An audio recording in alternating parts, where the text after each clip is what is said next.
Hi guys, मेरा नाम जगदीश है। आप देख रहे हैं दी कोडिंग बॉक्स। आज की क्लास इस सीरीज की लास्ट क्लास है।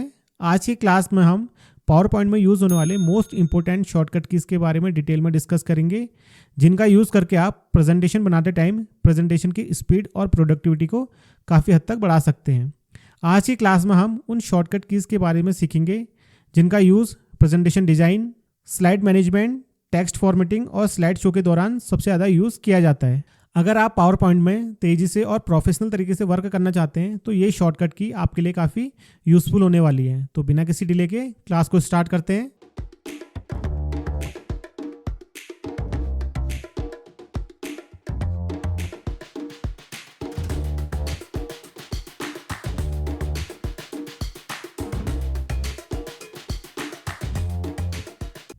हाय गाइस, हम मेन स्क्रीन पर आ चुके हैं। क्लास को स्टार्ट करते हैं। सबसे पहले हम कुछ कॉमन शॉर्टकट कीज़ के बारे में डिस्कस करते हैं जिनका यूज़ अगर आप एक्सेल में करते हो, एमएस वर्ड में या पावर पॉइंट में करते हो तो वो सेम वर्क करते हैं। तो हम सेकंड वाली स्लाइड पे गए। यहाँ पर देखिए कुछ टेक्स्ट लिखा है। अब मुझे पूरे टेक्स्ट को एक ही बार में सिलेक्ट करना है, तो उसके लिए मैं शॉर्टकट की का यूज़ करूँगा Ctrl+A। मैंने Ctrl+A प्रेस किया तो यहाँ पर देखिए पूरा जो टेक्स्ट है वो सिलेक्ट हो चुका है। अब मुझे इस टेक्स्ट को कॉपी करना है तो मैं Ctrl+C प्रेस करूँगा। अब यहाँ पर टेक्स्ट कॉपी हो चुका है। अब हम एक नया टेक्स्ट बॉक्स लेते हैं यहाँ पर। अब मुझे इस टेक्स्ट बॉक्स के अंदर टेक्स्ट को पेस्ट करना है, तो मैं यहाँ पर शॉर्टकट की का यूज़ करूँगा Ctrl+V। तो यहाँ पर देखिए जो टेक्स्ट है वो टेक्स्ट बॉक्स के अंदर आ चुका है। अगर आपको पूरे डेटा को सेलेक्ट करना है तो Ctrl+A शॉर्टकट की है, कॉपी करना है तो Ctrl+C और पेस्ट करना है तो Ctrl+V। अब मुझे जो सेकंड टेक्स्ट बॉक्स है इसके अंदर जो भी टेक्स्ट है उसको डिलीट करना है, तो मैंने फिर से Ctrl+A प्रेस किया। पूरा टेक्स्ट सेलेक्ट हो चुका है। इसके बाद मैं डिलीट की प्रेस करूँगा तो पूरा जो टेक्स्ट था वो डिलीट हो चुका है। अब देखिए जो टेक्स्ट बॉक्स 1 है इसमें जो डेटा है हम चाहते हैं कि ये डेटा इसमें से हट जाए और दूसरे वाले टेक्स्ट बॉक्स में आ जाए, तो उसकी शॉर्टकट की होती है Ctrl+X। मैंने यहाँ पर Ctrl+A से पहले पूरे डेटा को सिलेक्ट किया, उसके बाद Ctrl+X प्रेस किया तो यहाँ से देखिए जो टेक्स्ट था वो हट चुका है। उसके बाद यहाँ से हमने नया टेक्स्ट बॉक्स लिया और यहाँ पर Ctrl+V से पेस्ट कर दिया। तो इस तरह से आप कट का यूज़ कर सकते हैं। कट का जो यूज़ होता है डेटा को एक जगह से हटाकर दूसरी जगह ले जाने के लिए हम कट का यूज़ करते हैं। तो ये कुछ कॉमन शॉर्टकट कीज़ थे जिनका यूज़ आप एक्सेल में, वर्ड में, पावर पॉइंट में कहीं पर भी करो, ये सेम वर्क करते हैं। अब नेक्स्ट शॉर्टकट की को डिस्कस करते हैं। हमने इस पूरे डेटा को सिलेक्ट किया और यहाँ पर लिख दिया द कोडिंग बॉक्स और यहाँ से इसका फॉन्ट साइज़ इंक्रीज़ कर दिया। अब देखिए जो टेक्स्ट होता है वो बाय डिफ़ॉल्ट लेफ्ट साइड रहता है। अगर मुझे इस टेक्स्ट को सेंटर में करना है तो मैं शॉर्टकट की का यूज़ करूँगा Ctrl+E। मैंने Ctrl+E प्रेस किया, जो टेक्स्ट था वो सेंटर में आ चुका है। अगर मुझे इस टेक्स्ट को राइट साइड को प्लेस करना है तो मैं Ctrl+R प्रेस करूंगा, तो जो टेक्स्ट था वो राइट साइड को प्लेस हो गया। सेंटर के लिए Ctrl+E प्रेस करेंगे और लेफ्ट के लिए Ctrl+L प्रेस करेंगे। इस तरह से आप टेक्स्ट को लेफ्ट, सेंटर और राइट में अलाइन कर सकते हैं। अगर आपको एक नई प्रेजेंटेशन ओपन करनी है तो उसकी शॉर्टकट की होती है Ctrl+N। हमने Ctrl+N प्रेस किया तो यहाँ पर देखिए एक नई पावर पॉइंट की फाइल ओपन हो चुकी है। ठीक है, अगर हमें इस प्रेजेंटेशन को सेव करना है तो उसकी शॉर्टकट की होती है कंट्रोल के साथ S प्रेस करेंगे हम। तो यहाँ पर प्रेजेंटेशन का नाम लिखेंगे और यहाँ से इसको सेव कर देंगे और यहाँ से इसको कैंसिल कर देंगे। अब नेक्स्ट शॉर्टकट की है Ctrl+P। आप Ctrl+P का यूज़ करके अपनी प्रेजेंटेशन को प्रिंट करा सकते हैं। मैंने यहाँ पर कंट्रोल के साथ P प्रेस किया तो यहाँ पर देखिए प्रिंट वाला सेक्शन ओपन हो चुका है। यहाँ से आप अपनी प्रेजेंटेशन को प्रिंट करा सकते हैं। यहाँ पर देखिए बहुत सारी सेटिंग्स हैं।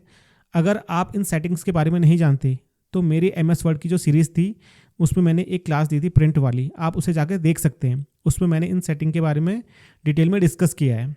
अब नेक्स्ट शॉर्टकट की है Ctrl+M। अगर आपको अपनी प्रेजेंटेशन के अंदर एक नई स्लाइड को ऐड करना है तो उसकी जो शॉर्टकट की होती है कंट्रोल के साथ M प्रेस करोगे आप। मैंने कंट्रोल के साथ M प्रेस किया तो यहाँ पर देखिए एक नई स्लाइड ओपन हो चुकी है। अगर आपको एक सिंगल स्लाइड को डिलीट करना है तो उसको सिलेक्ट करोगे और डिलीट बटन को प्रेस करोगे तो इस तरह से स्लाइड डिलीट हो जाएगी। उसके बाद नेक्स्ट शॉर्टकट की है Ctrl+D। अब हमें इस स्लाइड की एक डुप्लीकेट स्लाइड भी चाहिए, तो उसकी शॉर्टकट की होती है कंट्रोल के साथ D प्रेस करेंगे।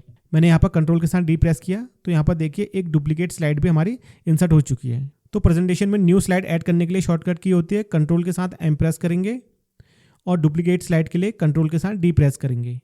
अगर हमें नॉर्मली सिंगल स्लाइड को डिलीट करना है तो उसको सिलेक्ट करेंगे और डिलीट की को प्रेस कर देंगे तो वो वाली स्लाइड डिलीट हो जाएगी।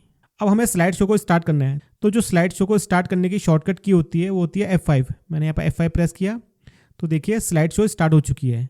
जब भी हम F5 प्रेस करते हैं तो स्लाइड शो पहली स्लाइड से स्टार्ट होती है। अब हम चाहते हैं कि जो हमारी स्लाइड शो है वो पहली स्लाइड से स्टार्ट ना होके थर्ड वाली स्लाइड से स्टार्ट हो, तो उसके लिए हम क्या करेंगे, थर्ड वाली स्लाइड को सिलेक्ट करेंगे अब यहाँ पर हम शिफ्ट के साथ F5 प्रेस करेंगे।